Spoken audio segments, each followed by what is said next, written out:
Hi guys, it's Vitaly here. We're going to cover the market today. A couple more stocks we're going to talk about. We have posted our Neovolta interview with Brent Wilson. So here is this company. They make batteries and home storage. So guys should check them out. Our interview is on our site. So just click the link above or below and definitely check it out. He has a lot of information about the solar industry, batteries, and he's a very knowledgeable guy. So give it a listen. So let's start off with Rivian. They are currently sitting at $172. They're up 15% just today. And we'll take a look at their chart, but look at their market cap, 151 billion. I don't know if everybody remembers back maybe 2, 3 years ago when Tesla was producing hundreds of thousands of vehicles, not like 3 vehicles, and they were worth 40 billion. So this is very interesting. I am not getting involved in this. I'm just bringing it to your attention, what's happening. And I would recommend nobody FOMO into this company because, even if we have to wait 6 months to a year, my estimation is that this price will not last, even if it keeps going up for now. We don't know what will happen in the interim, but I am definitely not getting involved. And just to show you the chart, and here's the chart of Rivian, you can see it's not a long history, but it's gone from roughly at the low of 97 bucks to a high of $182. So the only place I can see this chart eventually going to, and I'll make it very clear, no matter how high it actually gets, this is what's going to happen to Rivian.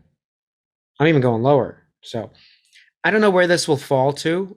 I can't say exactly where it should be valued by the market. The market has its own mind to make up, but I probably will not be getting involved until after it goes under 50 billion, maybe even 30, 40 billion. So that's when I'll start to take a good look at Rivian.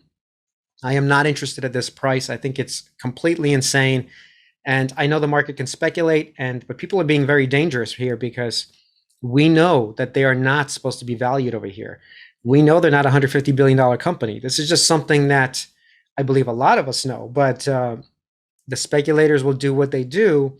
Even if you think they're worth $150 billion, the question is, what do you think is the upside? So I'm asking everybody out there who's invested, if you can post in the comments, what do you think Rivian is worth in like 5 years? Because if you're going to say it's $200 billion, like, what is your upside here? Like, just go buy PayPal, okay? Go buy Facebook. Like, you're gonna do better in those companies, and they're safer and they make money. So, I want to know who's ever investing in Rivian, what is your upside? Because as far as I can see, like, it's not going to $1 trillion right now. Like, maybe in a decade, maybe in 15 years, maybe. Like, we don't know. They have a lot of time between here and there to prove themselves. So, but the point is, today, with the number of vehicles they're actually putting out into the market, and we've seen this happen before with like companies like Workhorse, even FUVs having a hard time keeping a higher market cap, and I love them, as you can tell by all the videos on the channel. What else do we have? We had Nikola, which this is not a Nikola, but still, like, the market gets to get overheated, and then it comes back to reality, as we saw with a lot of EV stocks. So I would be very careful here. That's all I'm getting at. That if you really love this and you're willing to wait the decade, okay, if you're actually willing to wait. But I think most people are not willing to wait because it is actually very difficult to wait a decade. And especially if your stock is trading down 30, 40, 50, 60% for a good 5 years of that decade. So we'll see what happens. But I think this is the chart that I'm looking forward to. And in fact, I would bet that we are going to be somewhere at the $50 mark sooner than you guys all think. Sometime next year, I would definitely expect this to happen, especially with interest rates. If they're raising up, and this company is not yet ready to sell all the vehicles they're claiming they will, even if they will one day. But until that happens, I don't see how people are valuing them at 150 billion up here when they probably should be valued 50 billion, 40 billion, 30 billion. I'm even actually being generous, by the way. So, but at least I could start DCAing under 50 until it hits maybe its stabilizing point at 30 billion. Who knows? Because if anyone's looking at the chart of Tesla over the past, why wouldn't they overlay it at some point 6 months to a year from now on Rivian and say, well, this is way too much for where Tesla was at and da da da da da. We'll see what happens. That's what I'm expecting, that I'm going to be buying it for under 50 bucks. Okay. Another stock that's doing terrible, and we keep covering this one, and it has broken the $1.50, or it's about to break it. It's on the edge. Let me put it this way: that it's $1.48. What's the lowest today? It went to the lowest it went today was $1.46. So if we look at the chart, I've been tracking this, and I did buy heavy here. So at $1.50, 55, which I've said numerous times, multiple videos. I'll include a link somewhere up here, somewhere down there. that I expected it to hit $1.50. Well, it has hit $1.50. Great. And I'm already in. So I don't want any more shares. But now it might actually break through and go down. If it's almost there. It's not quite broken through. It's hanging out of this line, but look at the chart. I mean, come on. Do you think we're not going to go down? This chart just says we're going lower. So I think we're going to be here. This is what's happening because they have no information for us. There is no good news. And people are fickle. Traders are fickle. Even investors are fickle. And so we're going down here. And having said that, I'm already mostly acquired my shares, but I would have to pick up some shares at the dollar to $1.25 range if we actually go down there. So it is possible that there's not a lot of stuff happening here. There might be some support lines I can draw, but honestly, you just got to assume between $1 and $1.50, we might be there sooner than later if they don't come out with something. This company has to start producing something and selling their food because we are just going to stand by and let this totally tank. And I really hope it doesn't even get there because I already here it's an opportunity of a lifetime. If they do start selling food, I don't need it to go here. And I hope it doesn't because that's a very scary situation. So that's all I have as an update that we are looking for $1 to $1.50. And I might start buying again at $1.25 and under. That's really the plan.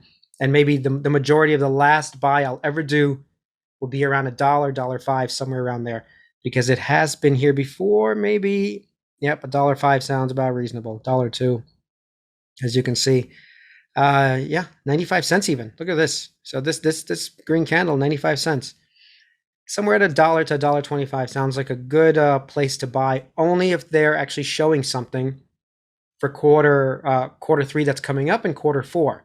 If they're not showing anything and they're doing horribly and they're not making the extra food that they said they would, because I have a whole video on it covering all this, then there's no point to buy it. Basically, I consider it a lost cause if they're not producing. And I'm not saying I'm going to run out of my investment. I already made it.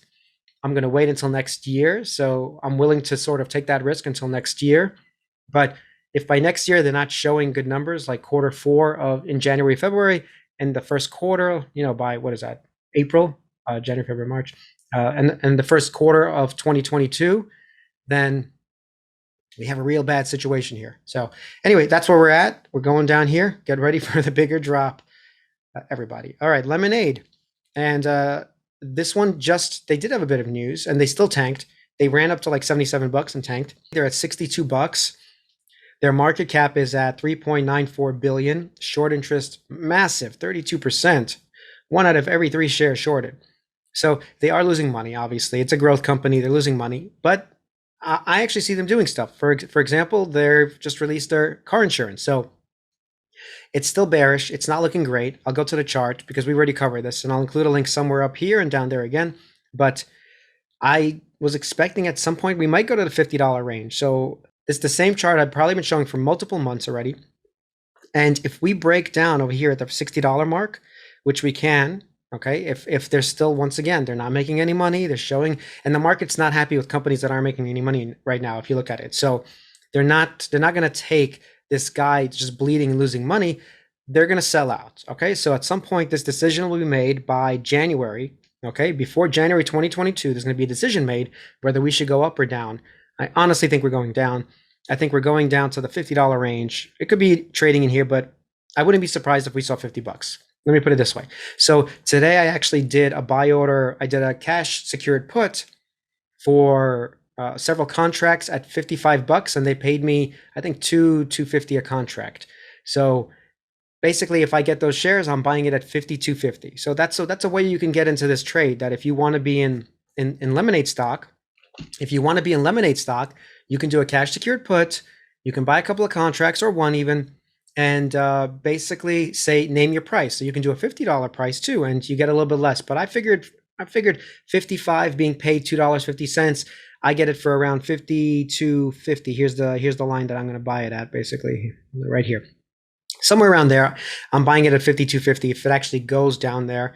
And if it goes lower, well, it's fine. I was going to buy it anyway at $52.50. So I'm taking those shares and someone's paying me. And if it never goes there and we break out, I'm already in Lemonade. I'll be okay. So either way, I would actually accumulate more Lemonade. I think they're a good growth company. I think over the long term, they will do well. They're attacking a big industry. And even I have Lemonade insurance. So that's just another data point for me, at least. I'm looking forward to still dollar cost average into this company, buy a bunch more shares at the $50 mark, and we'll see what happens. But that's my bet on the long term of Lemonade. Those are the three stocks. Rivian, stay away from.